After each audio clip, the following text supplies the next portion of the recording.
up. Reciprocal trade or nothing at all. Opposition challenging the government on the Canadian cannabis deal. So this continues to garner much attention, as it should. Pressure the government to rethink. All right, story courtesy of Nationwide Radio, jm.com. Opposition spokesman on industry investment and global logistics, Anthony Hilton, is challenging Minister Hill on the quantity of cannabis recently imported from Canada. So we didn't even have a chance, it reached already. The issue has ignited controversy as some stakeholders are adamant Canada does not import the substance from Jamaica for commercial purposes. Minister Hill says the name of the strain imported is Tranquil Elephantizer, one that is not found in Jamaica. But Mr. Hilton says he is not convinced. I hear the minister and what he has to say. Persons in the industry who know and ought to know are saying quite different. So we will know, because I'm tabling some question in the Parliament, and we'll have to get the right answer. Right, but so you're challenging this 44 pounds. You believe it was more? Based on information that I have and that is available. He's adamant that there should be reciprocal trade of cannabis between the two nations, or no business at all. I think the minister is less than, I think he misses the mark. The fact is, the question is not whether the minister himself actually issues a license or a permit. The question is the policy direction that is being pursued by the agency. Now, it's ironic because the minister, ever since he came into the portfolio, has been stressing the critical importance of exports. So the question must be, is cannabis included in that? He says Jamaica now has an opportunity to start bilateral talks with Canada about the trade of the substance. If in fact it is for commercial testing purposes, I can assure you it is nowhere near those volumes going into Canada. Canada would simply not allow those kinds of volumes. But the point is, Jamaica, and we have been knocking at the door trying to get exportation into Canada. Certainly the investors have been. And it's an opportunity for us to sit and to have that sort of bilateral discussion. It's not an opportunity just to simply have unilateral export. That was Anthony Hilton, opposition spokesman on industry investment and global logistics, speaking last evening on Nationwide at 5. Remember last week when I said, you know what, this was already a done deal, because I had no idea that the cannabis had already reached the shores of Jamaica. So they already cemented that. So why didn't they just say it outright and say, hey, listen, we already have the cannabis here and there's nothing we can do about it. And guess what? There's nothing you can say that is going to make us change our mind. The deal was already inked. Already inked.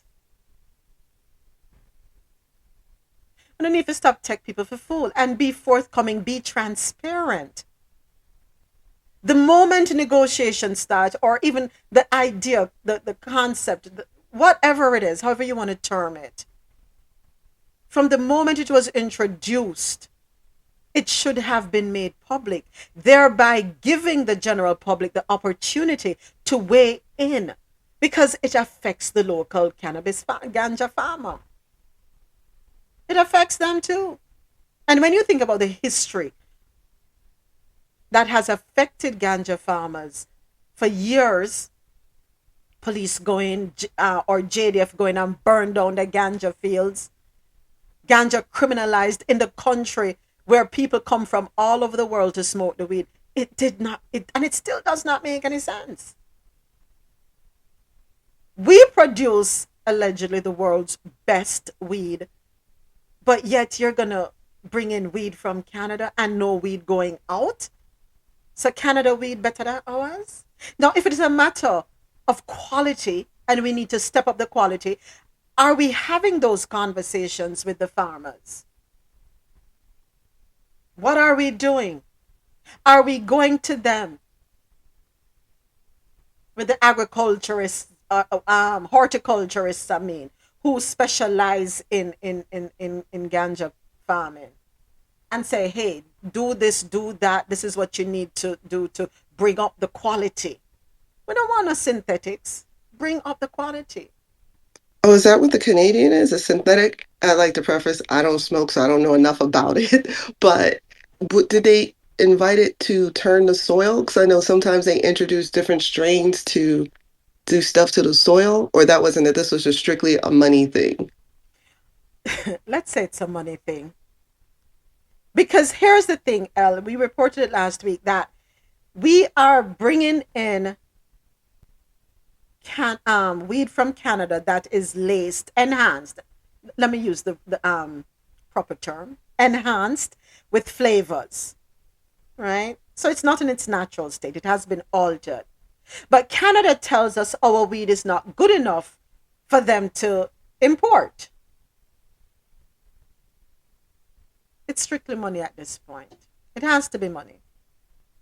Because if you really care, and this is where I speak to the various ministers in charge of this industry and the granting of these licenses to allow people to import cannabis into Jamaica. If you truly care about Jamaica and its position, and it should be global, Jamaica should be the go-to place.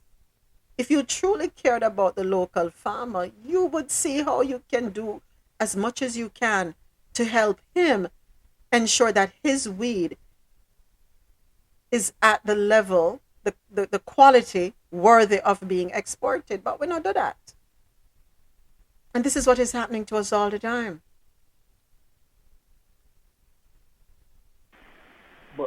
Morning. Good morning, Prezi. Everybody, happy International Women's Day. Thank you, Prezi. On behalf of Thanks. all the women in here, I say thank you. You're welcome.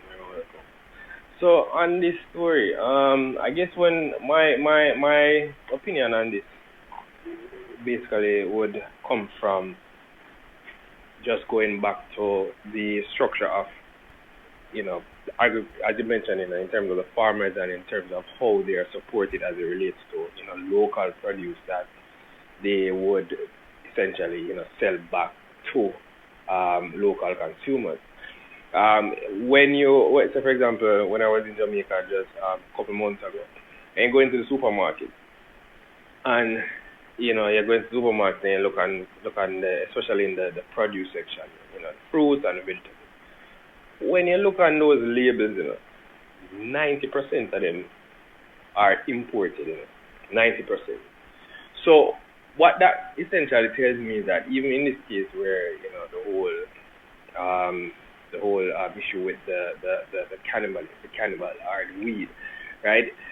The cannabis. It tells me that, or it just shows me, continues to show me that, that is not a priority for local farmers or local, producers to support them in the sense whereby, their produce are being, exported or it's being sustained in a way where, pretty much they take it essentially. I haven't seen where they've taken it seriously over the years, just from the farming aspect of it, simply because, Jamaica seems, I don't know why is it that they just seem as if, or why is it that the government thinks that, for them it's way more, I'm not sure if it's cost effective for them to essentially import produce versus exporting.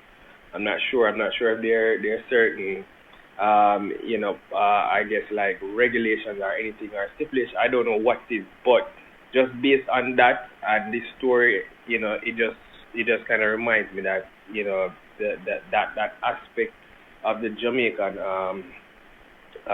industry in itself is not prioritized. So you will always see, this issue continue throughout, until something is actually done about it. There's multiple different campaigns that come out of Jamaica where common one like Eat What We Grow, right? There was a huge Eat What We Grow campaign for years, right? For years, that campaign try to promote, as I said, eat what we grow. Don't necessarily import, right? And essentially leave out the local farmers, and not supporting local farmers, right? But yet it still amounts to nothing, right? So I'm not sure what a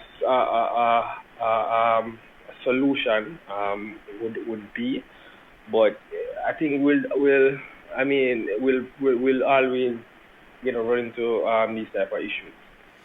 Prezi, thank you so much. As you were talking, you said something which I think is an excuse we use a lot.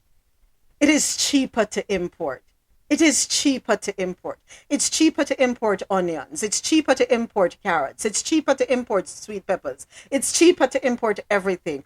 Why? When it comes to food, things that we can grow locally. And the excuse, it just seems to me to be an excuse and a way to avoid doing the work. Also, we have spoken, I think, in the past couple of weeks when we're talking about Haiti and, dumping the heap of rice into Haiti. So, of course, if you keep dumping things on us, why should the local person see it necessary to want to do the farming? Ease of access, right? Now, could it be that external groups in their conversations and with their negotiations are saying, well, you have to take this off of us. If you want this from us, you have to do this. Could that be the case? That part. It seems so, El. Right now, I am left to think nothing else. And I'm thinking about it more and more. It's just going through my head as Prezi was talking. We keep using the excuse, it is cheaper to import. What is the percentage of import to Jamaica when it comes to food? Like, Let me is it jump on 30%? Google. Let me That's jump on Google. important. Yeah. Yeah. I usually ask Richard. He's my Google. But I don't know offhand, but farming incurs a huge amount of a multiplier effect of many other economic benefits. You don't just get the sale of the farm, but also the farm's coordination of services. You get the country's ability to coordinate different farms. You get that knowledge base to stay, and there's so many economic benefits when you keep that industry inside. yeah, they do the same thing to Africa too. When I first started on Clubhouse, there was a room, of course, everybody wants to save Africa, just like save Taiwan and all this stuff. And it's not usually from a good place. It's certain Westerners that they have these big ideas and they don't really truly give the country what it needs. And they were saying they wanted to put this equipment in Africa because it's going to help the farming. And I was like, how's it going to help the farming if they can't afford the equipment or afford to fix it when it breaks down? And it was like, well, this way they don't to help them with imports. And I was like, well, why do they need to import stuff? Mm-hmm. I was like, because like tomatoes aren't indigenous to Africa, so is the cucumber. So why does it need to be imported? If you stay within the country, that cuts down the need. Not to mention, you actually help the soil turnover too. Like Richard said, there's so many benefits to it. Yeah. Or trade within the Caribbean instead of so far out. So that saves if you have to import. So that actually saves on what are they the tax, the shipment, and probably most of the tariffs if you trade within the Caribbean and not in America. And that's something that Donald has expressed here several times, intra-regional trade. So to answer your question, I pulled it up on Google. And the question I typed in was, how much food is imported to Jamaica? Approximately 30% of raw materials and food ingredients used by local food processors are obtained from local suppliers. 70% is imported. If this was Jeopardy, I would have won. Okay, that's what I thought. Caribbean Jeopardy. 70% of the food we consume in Jamaica is imported. When you go into the markets, you see the imported American apples. You see the seedless grapes. It's just ridiculous. And we have OTT apples, which are more beneficial than the American produce, but people have a foreign mind, right? They think anything come from foreign is better.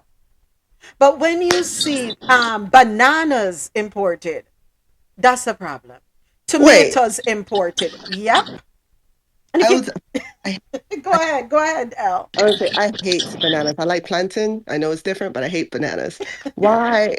Like the bananas, and my friend even Richard said that I would probably prefer the bananas actually that aren't like that are probably more from Asia. Like even I just came back from there. Even their fruit, because when I was there, all I saw in Korea was Korean goods. Like when it came to food, the strawberries, their grapes, their oranges, everything. And it actually tasted way better than anything I have had in the US.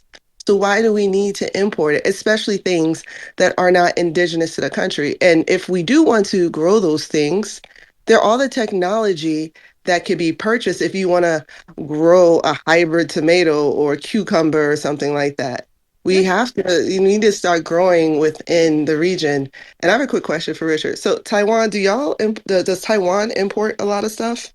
Because it's another island nation, but way in the Pacific. It considers it a national advantage to not import. It has a very lively domestic food stock system, despite being with very little arable land. The island is mostly mountainous with a precious amount left for building, which leaves even less for agriculture, which is sort of the theme of many islands. You usually have a volcano in the middle or a mountain, and then you just have that strip left around the edge. So it's like, so we should take a page from Taiwan then, right? Exactly. This is why diverse rooms are important. So if anybody's listening, we should do what Taiwan's doing and follow their model. I do believe people are listening, Elle, because I think I have said it in here several times that we will discuss something that comes up in the news, and a couple weeks later or months later, it comes back up again and speaks to what we are promoting or presenting as a viable option. So I want to believe they're listening. Okay, go ahead. Who's that? James, go right Yeah, ahead. morning everyone, and ladies, happy International Women's Day. On behalf of all Thank the you, women in the Jen. Good room, I morning. say thank you. And Thank you. men, make sure you take out the garbage today. You cook, you clean up the kitchen, do all of those good stuff. Yeah, I mean that's good every day, James. Yeah, I'll give that to Every Clyde day, Bab. yeah. I will give that to Clyde Bab. Clyde Bab was the cook in my house, as most West Indian men are. I learned how to cook from my dad, so he at least did that. Yeah, All right, go yeah, ahead, James. Go ahead. Go right yeah. ahead. So yeah, we've talked about this numerous occasions in this room. But I remember we talk about the whole globalization, the one world market, and how it's a disadvantage to smaller islands. And as I said on numerous occasions, I can remember from about 35 years ago, because when I started working downtown Kingston when I was like 14 years old. And at that time, I remember when the idea of start, bringing in, I think it was chicken first, because it started the whole idea like of importing products took up like steam after Gilbert, because remember when Gilbert we were depleted a lot of stuff, and that was the opportunity to start getting stuff from America.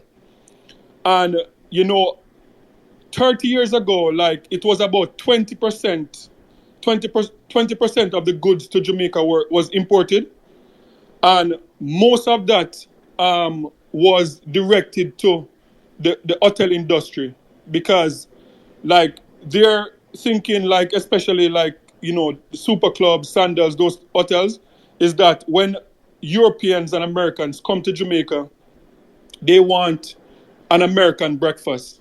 So at that time, we started importing, apple. We started importing strawberry. We started importing grapes. Like 40 years ago, you go downtown, you're not going to find vendors selling grapes. You'll find those things like in like some of the uptown supermarkets. You'll find those in the hotels and the all-inclusive resort. Mm-hmm. And so it's crazy now that you put that figure 75%. So 70. 70%. So Mm-hmm. that's a travesty. Like and the thing is like, even I'm confused with the cannabis thing too, because I thought the deal was that Jamaica was sending stuff to Canada. I didn't realize it was the other way around. But what is more That insulting, James, is that they had already signed the paperwork, the ink dry, and they were yeah, making it seem as though they were negotiating. I didn't realize it Exactly. was the other way around, because the thing is, like, anything that the government sent to Jamaica is not good, because Canadians are not smoking it, much less. Because I don't know if I told you, but I remember in the middle of, like, a year ago, we were talking about, like, every single block you go, there's like cannabis stores popping up in Canada. And I told you that, like, close to my restaurant, there's about 10. Like, I can walk to 10. Well, no, it's about 5 of them left. They're closing down Oh boy. because because people that are real weed smokers are smoking the illegal stuff. They're still not going into those stores. Those stores are more appealing to teenagers because they put candy type of flavor and those type in there, those type of stuff. So they are more appealing to, like, people that just start smoking, teenagers. But people that really smoke still getting their stuff on the black market. So it's insulting that, like, Jamaica, the birthplace of the good weed, is buying weed from Canada, which we don't have a lot of sun. It's a lot of winter. Most of the stuff is, like, chemically grown in a greenhouse lab, where they use all these technology to kind of bring them from stem to just shoot them up, like, in 2 months. So Yeah. it's a lot of chemical stuff they're sending to Jamaica. Too much. All right. Thank you so much. I'll take one more comment, and I do have to keep it moving.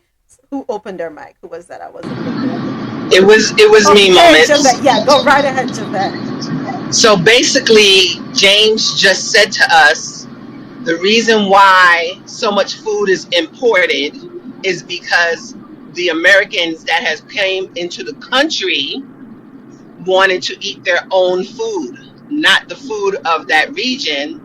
And another reason why Canada wants to send their weed to JA is because no one is smoking it in Canada.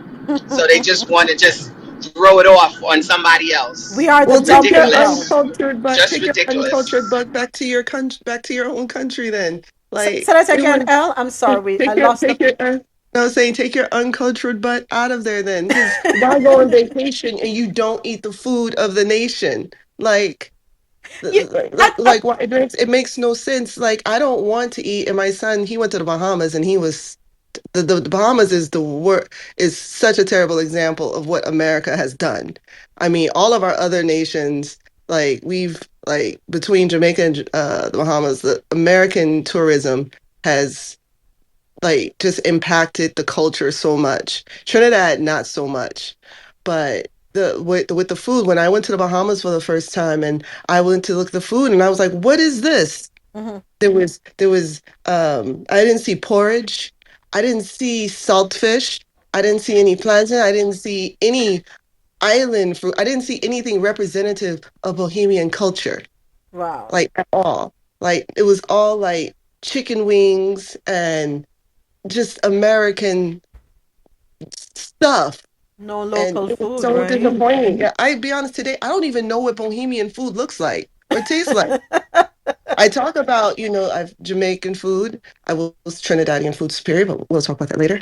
Um, but I've had everybody else's food, but the Bahamas, like where is theirs? And you know what? It's been drowned Yeah. by all of the infusion of what the American tourists want. And it shouldn't be like that. You go visit a country because you want to experience it and its people and the culture, all of that stuff. You don't Right. go there for a home. If that's what you want, stay your butt home. Stay your hind parts home.